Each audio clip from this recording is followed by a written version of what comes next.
Welcome to Redirect, Immigration Law and Perspectives, a weekly dive into the world of immigration law and its human consequences. I'm your host, Stephen Robbins. This week, we are not joined by Matthew Archambault. His internet sucks and his power's out. I don't know. He's got some sort of excuse, which I'm sure is mostly valid.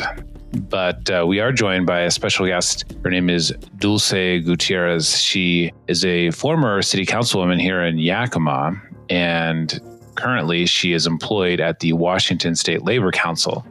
And she's been sharing a lot of the videos of the agricultural worker strikes that are happening here in central Washington, which are great to see. And so she shares some details about those strikes and how you can support them. We hope that you enjoy the conversation. I had been passing around a link to GoFundMe several weeks ago, and it turns out the GoFundMe has expanded their goal, and they're still accepting donations to support those striking workers. So if you can support them by making a donation, do so. I'll post a link to that GoFundMe in the description.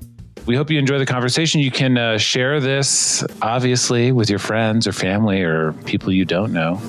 You can subscribe on iTunes, Stitcher, Spotify. You can become a patron at patreon.com/redirect. We're hemorrhaging patrons, which honestly, for right now, it's okay. We're in a pandemic, right?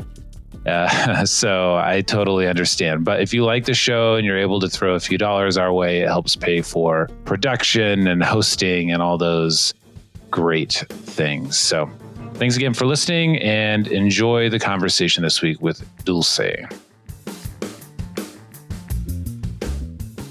It's really good to talk to you. First of all, would you mind sharing a little bit about your background for people who don't know you? Yeah, sure. So my name is Dulce Gutierrez. I live in Yakima, Washington. I was born and raised here. And I'm an organizer with the Washington State Labor Council, AFL-CIO, in the office here in the city of Yakima in downtown. And I love my job. I get to work with the immigrant community as well as folks throughout different unions in the Yakima County. Statewide, the organization I work for works with over 600 different unions in different industries. And here locally, I have the pleasure of working with the Yakima Central Labor Council. There are a lot of different unions affiliated here locally in the county, and I get to work with the members across different industries that are part of these unions here in Yakima County. A large part of my responsibility is oriented around helping folks who are not yet citizens understand what options they have and what they would like support in. And the overall goal is to help folks become citizens, naturalized citizens. And this really helps in a lot of different ways with the quality of life for folks here in Yakima County. In particular, when people are citizens, they're far more likely to assert their labor rights and report labor violations in comparison to those who are not citizens and are witnessing or are victims to those kinds of unlawful labor conditions. So I love what I get to do. It's very awesome work. It's fulfilling and rewarding. And I know that it impacts a lot of different families here throughout the Valley. I also am in support of different labor programming that happens around the community, helping folks understand what their rights are at the work sites. And presently in Yakima County, I've been participating in supporting the labor strikes happening at the different bodegas around the county with workers that are striking at the fruit companies here. And so that's a little bit about me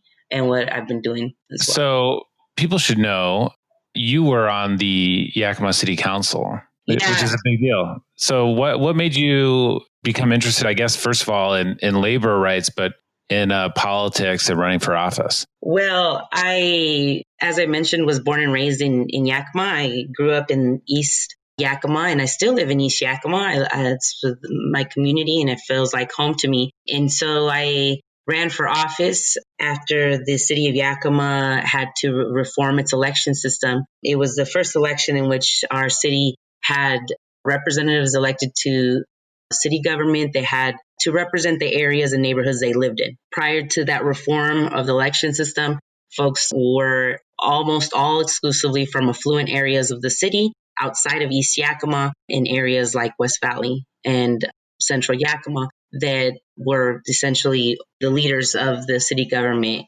throughout the history of Yakima. Right. After the reform happened in 2015, I ran for office. I thought it would be really important to support a candidate that was authentic and shared the common experiences of people who live in East Yakima. And East Yakima, for those who may not know, is an area of town that has high poverty levels, but it's also the area of town that has been known to be a Latino majority area of town. So, like 8 or 9 out of every 10 people in East Yakima are people who are Latinos, in most cases, Mexican American households and Mexican immigrant households. And so that's my environment. That's where I come from. That's how I grew up. 2015, I wanted to support folks who were interested in running to represent me in my neighborhood and my community. In my pursuit to find somebody, the community actually ended up encouraging me to step up to the plate. I was 25 years old at the time.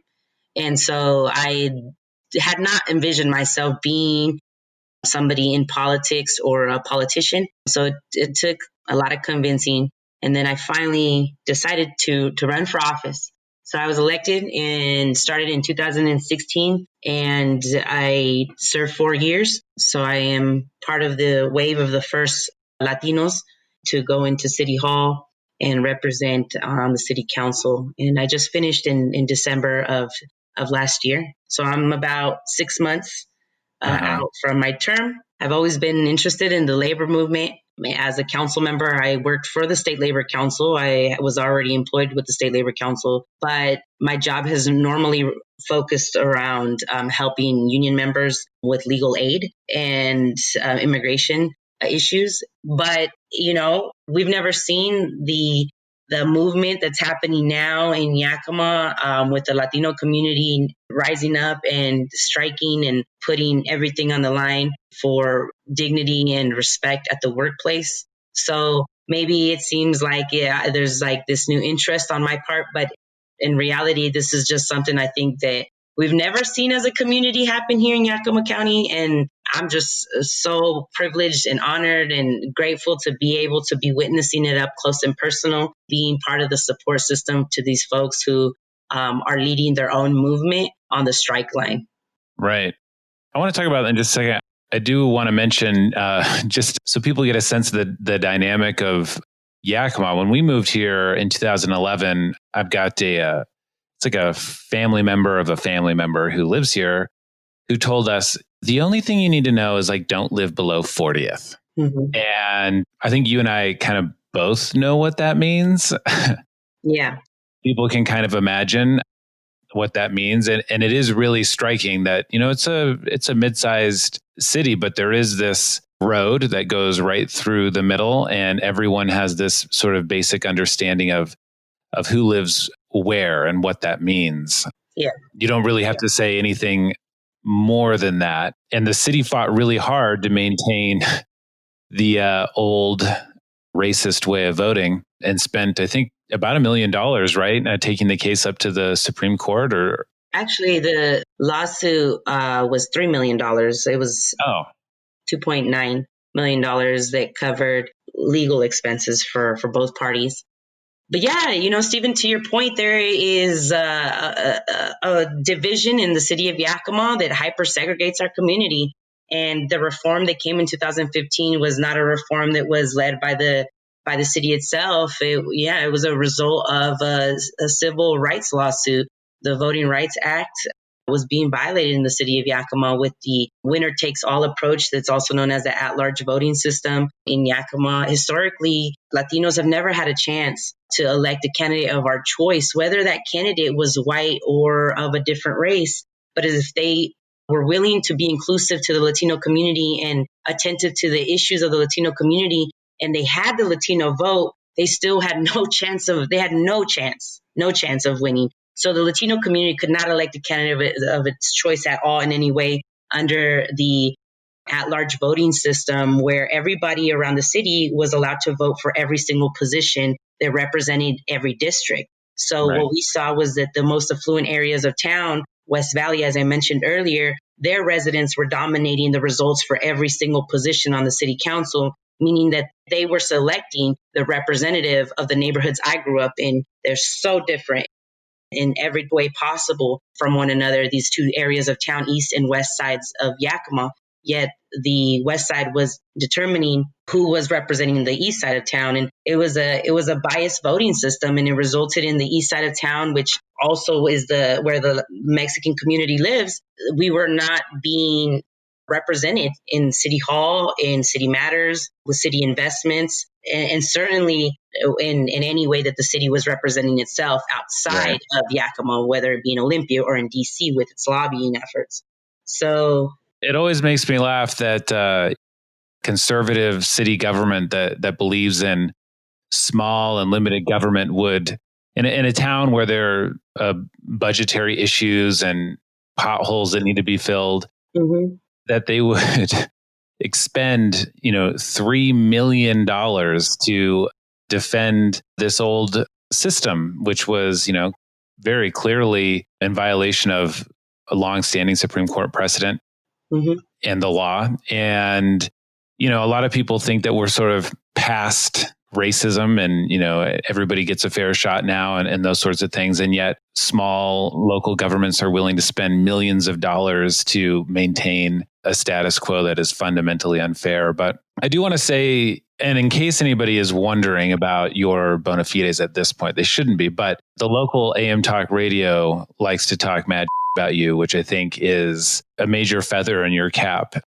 You know that when you get under the skin of those guys, you're probably doing something right. So the last thing I'll say about this, I guess, is, a lot of people sit at home and complain about the candidates aren't representing them and the Democrats don't run anyone good or whatever. And it's awesome to see somebody like you who looks around and says, well, I guess the candidate is going to be me then. That's awesome. Thank you. Thank you, Stephen. Yeah, no problem. So a few weeks ago, I started seeing these videos of Familias Unidas por la Justicia, Families United for Justice on Facebook. And it seems like you were posting them or the Facebook group was posting them of striking, you said bodega, which is warehouse, essentially like agricultural warehouse workers. And I was like, oh, that's great. And it's just been growing.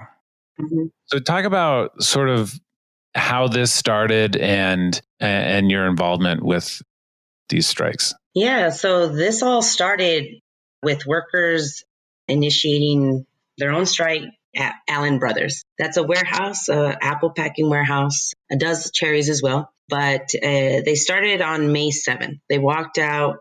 They had disagreements with management over the lack of protection against COVID that was happening on the packing line for these workers. They had drawn attention to the issue with their supervisors and their management. And there was a manager who essentially told these workers that he wasn't concerned about their complaints. As long as he was okay and doing well, that everything else was okay to him. And so he really upset the workers and let them know that they had nobody who within management who would be willing to listen to their concerns. And he's essentially the top production manager of the plant. So these workers on May 7th decided to walk out, and they had over 100 folks who walked out with them, and they signed a petition that they hadn't written together as a group, and they presented it to the supervisor, and they explained to them that they would be striking. So they striked. They walked out a few hours after having clocked in at their first break, and they called the Spanish news outlet here in Yakima called El Sol. And so that was their first outreach effort to media and anybody outside their plant. And that was how I learned about it. And many of the community members learned about it at first, those who speak Spanish and follow that Spanish media outlet. And so I realized quickly that one of my neighbors is also an employee there. So I went to go ask my neighbor what was happening, and the details were shared with me on what they had planned for the next day. And they surely had planned to continue to strike the next day, and said, any support that you could help us with would be greatly appreciated. So I went the second day on May 8th, which was a Friday, And I'd been told that they were going to go into work at 6 and walk out at 7. And if their bosses, in terms of their management and supervisors, if they had not made any changes about what they had complained about on Thursday.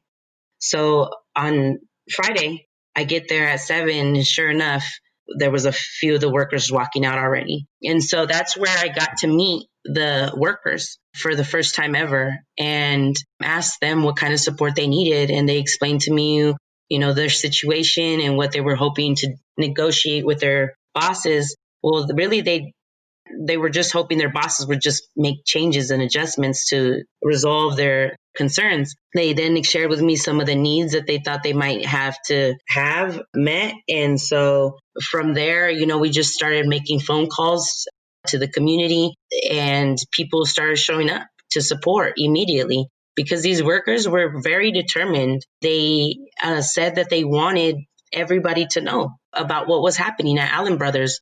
They had already had a few of their coworkers get sick and be told by management that they had to essentially keep working or else they would lose their job, and that there would be no benefits to them or any access to resources for them, that they just had to keep working.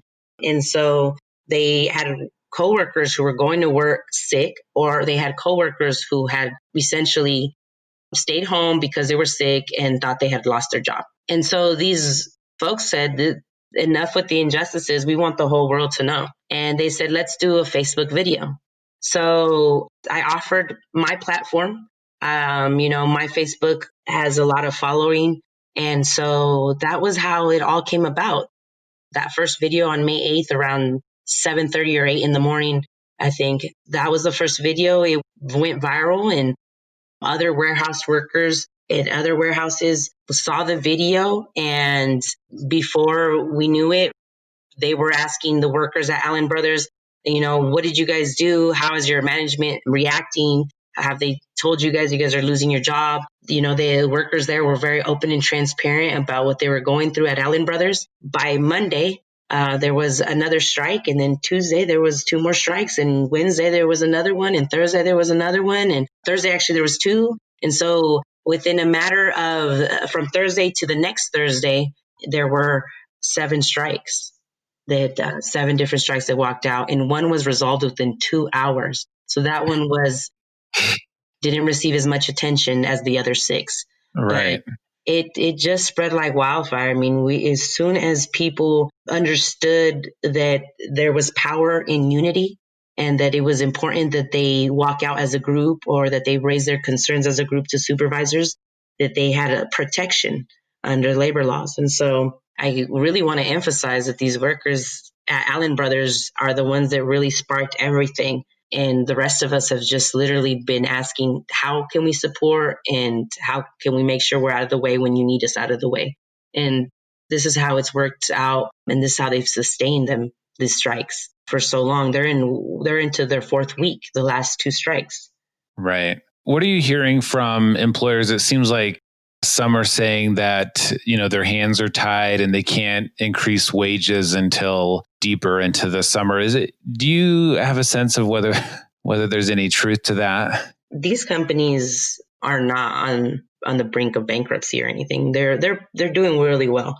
And some of these companies are actually leading companies in terms of innovation and investments and profit and outsourcing their product around the world. There's little probability that these companies can't afford to do a temporary hazard pay. It's not like your grandma and grandpa have 6 acres and they grow some apples and their workers are demanding $100,000 a year or something like that. Like these are large, yes, probably multi-million-dollar. 100%. Yeah. Yeah, these are millionaire companies. Just as a side note, I mean, these are the same growers and producers who received many billions of dollars in farm bailouts over the last 3 years. Yeah. To very little fanfare. I mean, people weren't really paying attention to that. Yeah. None of that trickled down, of course. And now they're saying their hands are tied. They can't help anyone. Just to be really clear about how terrible some of these companies have shown themselves to be. One of the last 2 strikes, has lasted this long at Columbia Reach. It's lasted this long because the company itself, the owner simply will not speak with or listen to his workers. He refuses to. And this company has amongst the highest positive COVID cases in the state for employers. And yet he's been the most reluctant of all companies, the only one of the 7 companies to not want to speak to his workers at all. So this is not even a matter of finances. The companies simply do not value their workers enough to listen to them. And in almost all these situations, with the exception of Columbia Reach, all these other companies, even those that have not come to terms with their workers on a hazard pay raise, they have implemented protections against COVID in their warehouses already. And that's because they were willing to read the list of demands written by the workers. They were willing to have an in-person discussion with workers in their corporate office with the workers, all with the exception of Columbia Reach. And the owner there, Bruce Allen, is by no means a man who is struggling economically. He's very, very successful financially. He has multiple farming companies, and he just simply will not speak with his workers. So this is also a matter of just lack of compassion and these companies wanting to have a complete power hold over everything that happens in their companies, even if it's at the expense of the safety or well-being of their most loyalist employees. Right. This might be getting ahead of ourselves a little bit, but has there been any talk about organizing a boycott on the back end of, some of these producers and lobbying grocery stores or that sort of thing to not purchase the product that's coming from these places? Well, there has been a lot of discussion amongst the community about it. There's a lot of folks in the community that want to try to pursue a boycott. The workers are the ones that are actually the most hesitant to try to pursue that because they want to negotiate in good faith. Right. They want the company to come to the table and hear them out. And, if the company were willing to do that from the beginning of the concerns being raised by workers, the workers would have never reached out to a union, would have never reached out to the state labor council or to the public. They would have tried to resolve this in private because that's how most of these workers are in terms of how they perform in the workplace. They keep their head down and they don't really draw attention to themselves. They don't want to upset their supervisors or management. This is why it's so historical, Stephen, because these folks are never causing a protest or even raising concerns is rare in these kinds of work environments by workers. And so to see folks lose their fear of retaliation or of losing their job is very, it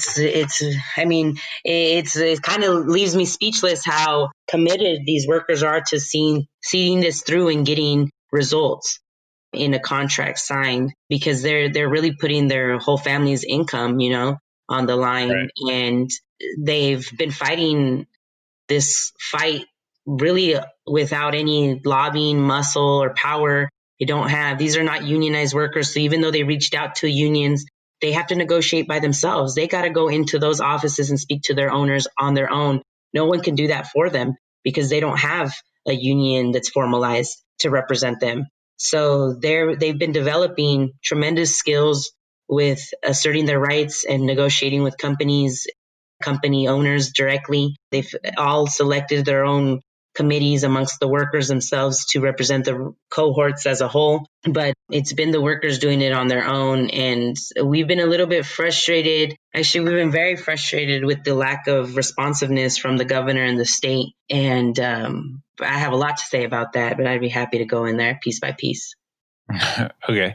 I just have a couple other questions. Maybe we can touch on that. Are there people still working at these locations? And if not, how, this is grinding production to a halt, and how are these warehouses continuing to function where these strikes are happening? Yeah, so the Allen Brothers warehouse, the strike that happened there, it did shut down the warehouse for a few days. They were not able to run the packing warehouse for, I believe, 4 days. And then eventually were able to start calling in people who had applied for the cherry season to come in early to finish this apple season. And they claimed that while they were doing that, it wasn't to permanently replace these workers, but they have the right to call in people to temporarily get work done for them.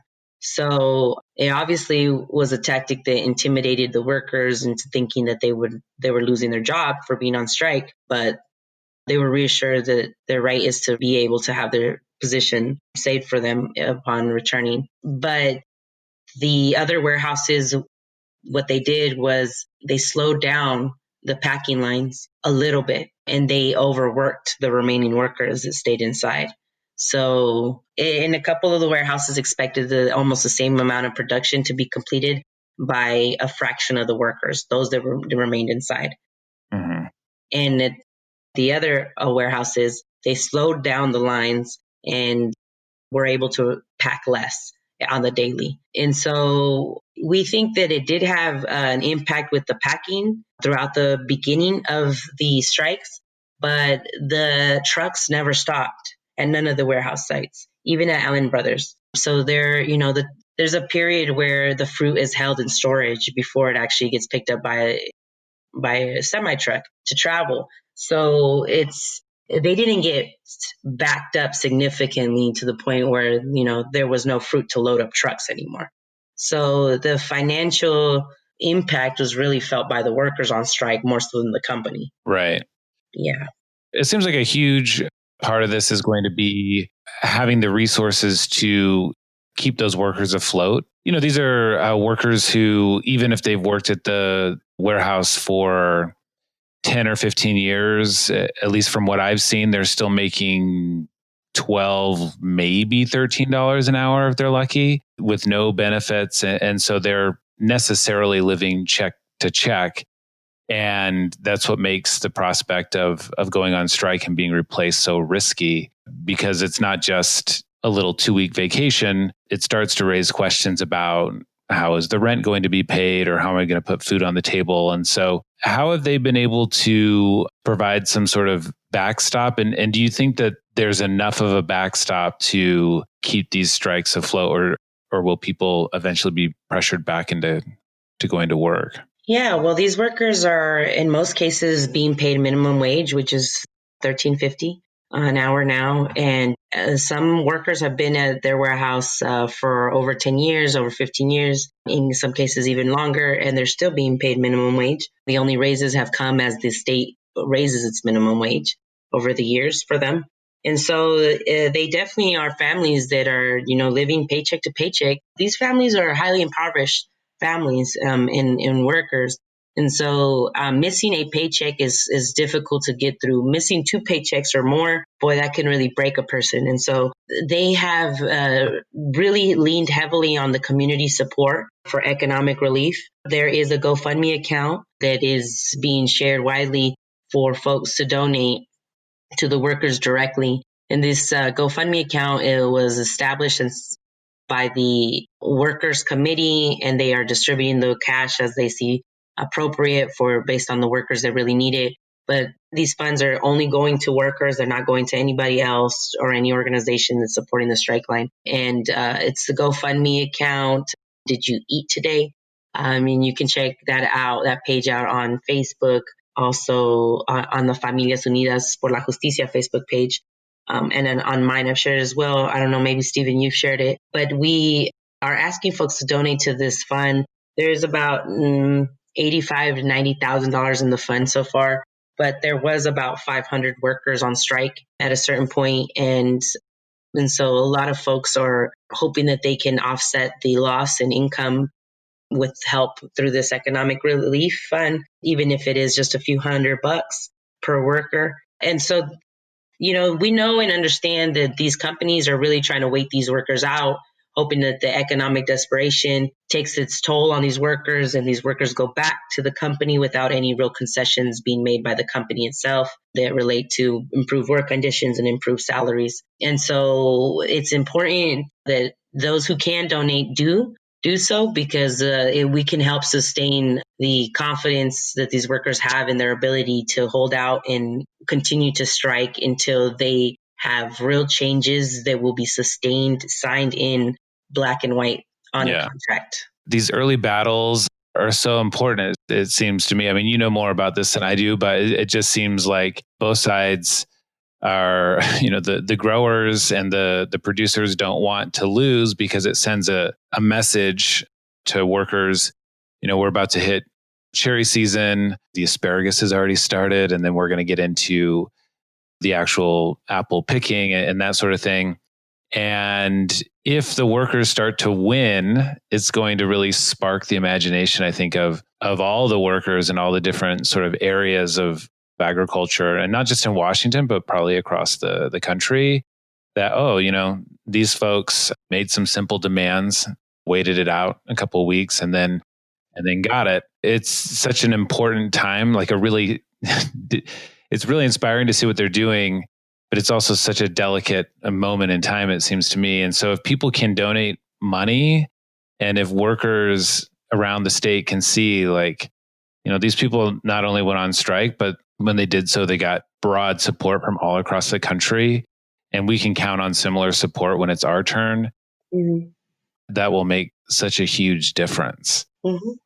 And again, like, these are modest asks. They're not asking for retirement funds and health insurance and even like a living wage, Right. and maybe those things are next. But I'll definitely link to the GoFundMe. And if people can, be putting some money towards that, that would be great. I wanted to ask you, there have been some reports about verbal abuse and even physical contact from supervisors or even people in the community. Is there a way for people to report these things, and what kinds of concerns do you have along those lines? Well, are you speaking to complaints made by workers at these warehouses or by the community? No, by the workers being verbally threatened or that sort of thing. Yeah, so throughout the strikes, there have been many instances in which the workers on strike, are threatened by people passing by, or just harassed or yelled at by people who have, racist, vulgar things to say to the group that's protesting. And in one incident outside of Allen Brothers, there were a lot of workers that were on strike that day outside of Allen Brothers, a lot of supporters there from the community as well. And I would say there was well over 100 people who had joined the protest there that day. And there was an individual who drove by in his truck, and he said that he was going to go get his caliber gun and come back and shoot everyone down. And he said he was going to kill everyone there. And he was immediately drowned out by a bunch of the folks on the picket line screaming at him in Spanish to go away. And because he was yelling in English at the folks on the strike line. And so folks just told him to go away. And he kept yelling other things, other profanities, and flipping folks off as he drove by very slowly. And then as soon as he left, folks felt alarmed and enough to call the police because, he said he was going to leave to go get his gun to come back. So because he left and we saw him go up the hill, we thought, well, he might go get his gun. He might be serious because he seemed very angry when he was yelling at us. So we called the police, and the sheriff's department came down. And he, around that moment, was coming back in a different vehicle. And so we told the cops, that's him, and we're 100% sure. And so they arrested him, and he told them that he had said that to us, that he did say those things, but that he wasn't serious and he didn't mean it, and that he didn't actually even own a gun. So they still arrested him. And later on, we found out in police reports that he'd actually been arrested in 2018 on the same intersection for pulling out a gun and shooting at a man and his two sons and saying racist things to them as well in 2018. And so this guy he owns a business nearby. And so, something about seeing brown people on that intersection really makes him angry, and he's violent and he threatens people, and In that incident in 2018, I'm not sure exactly how things went down, but he was the one who was arrested and did jail time. In this incident, he was also arrested and taken down to county, but we don't know if he'll do jail time or what. But those are the kinds of things that we faced in Natchez. The city of Natchez and the Parks and Recreations Board out there and their school district out there also kicked the workers off of public property in their public parking lot, saying that the workers shouldn't be using their spaces for parking or for striking because they didn't want to get in the middle of a labor dispute. And we let them know that by saying that to the workers and pushing the workers around, and that they were effectively inserting themselves into a labor dispute. Yeah, exactly. And so the workers were able to tap into the legal resources and support of the Familias Unidas Union, and they called the city of Natchez, and they asserted the rights of these workers to be on public property. But, that was a really clear example that, these companies have a lot of political influence and connections, and they have public officials trying to use their platforms and power and titles to try to suppress these workers on strike from continuing their strike. We've seen that happen, and it's taken tremendous community unity to back up these workers for them to be able to stand up to very large public agencies in addition to their own employers. Right. So that happened in Natchez. But, in the city of Sila, we have residents call and complain and say that they're going to call the sheriff's office and things like that, which we know is not true because it would be it's city jurisdiction. But they think we're so dumb and that we don't know our rights, that we don't, and that we're so afraid of the police and we're afraid of them complaining about our presence that we're going to just get up and pack up and go home. Mm-hmm. But we're so beyond that. These workers know their rights and they're not afraid. If they're not afraid of their own employer, they're certainly not afraid of a nearby neighbor who's upset at the sight of seeing brown people protesting in their little precious town. So it has been a very eye-opening experience for some of these workers who normally are very secluded within the Hispanic and Latino community.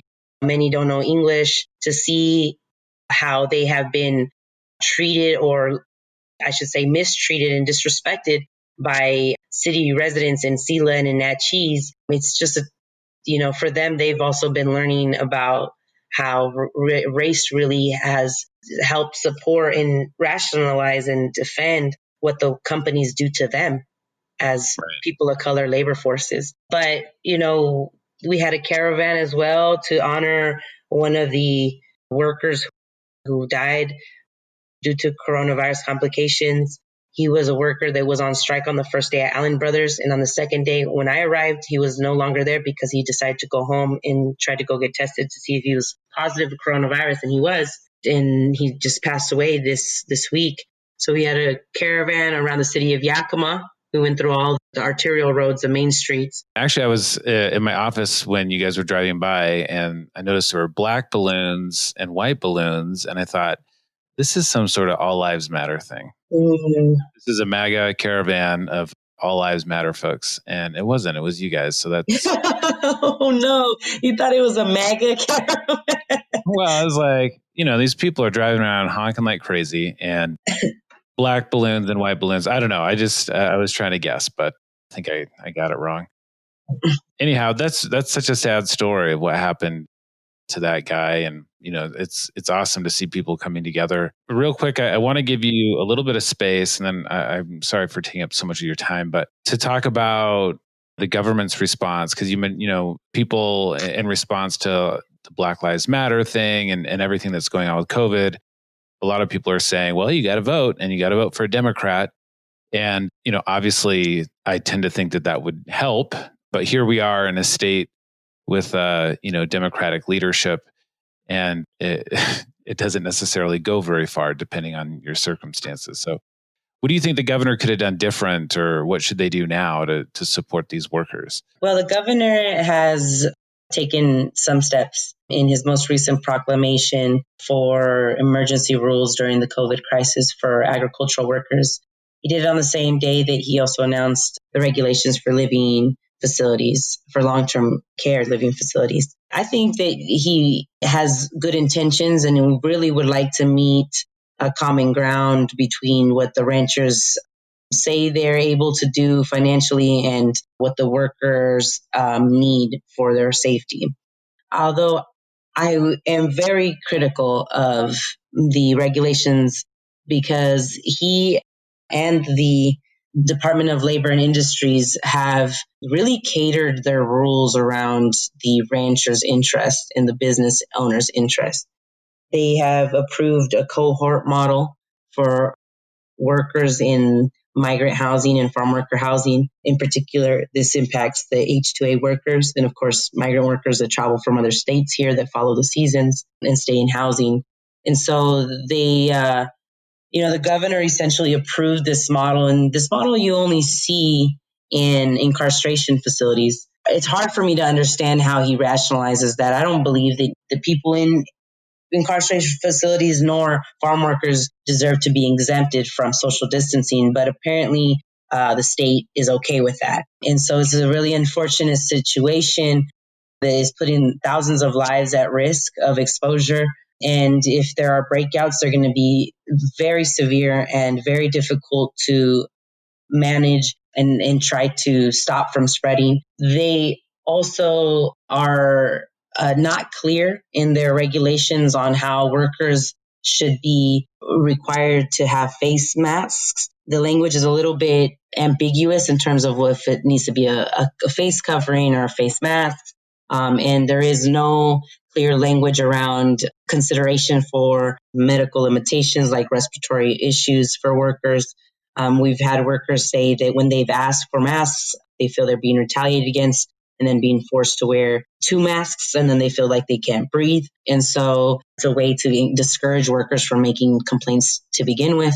And so the law isn't very clear on what the company should be doing and if data or science needs to be a part of the process or if medical restrictions need to be respected and what the consequences are for companies that don't respect that.